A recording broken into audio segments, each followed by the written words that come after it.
السلام علیکم۔ پاکستان کے جارحانہ بلے باز شاہد خان افریدی نے پاکستان ٹیم کو ورلڈ کپ کھیلنے بھارت بھیجنے کے فیصلے کو درست قرار دے دیا۔ بوم بوم افریدی نے کہا کہ کرکٹ اور سپورٹ سے بہتر کوئی ڈپلومیسی نہیں ہو سکتی۔ پڑوسیوں کا ایک دوسرے پر بہت حق ہوتا ہے۔ پاکستان نے مشکل وقت میں بھارت کو سپورٹ کیا۔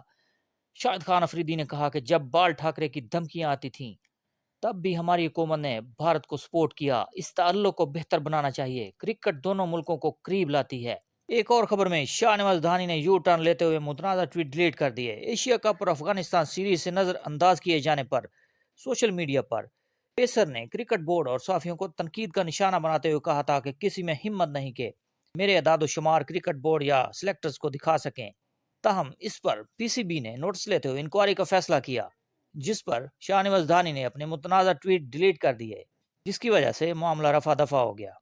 ایک اور اہم خبر میں پاکستان ٹیم مینجمنٹ کے لیے خطرات ٹل گئے۔ پی سی بی نے مصباح الحق کی زیر نگرانی ٹیکنیکل کمیٹی کا مشورہ مان کر پاکستان کی حالیہ سری لنکا میں جیت اور بہتر پرفارمنس اور میگا ایونٹ کے قریب ہونے کی وجہ سے غیر ملکی کوچز فی الحال برقرار رکھنے کا فیصلہ کیا ہے۔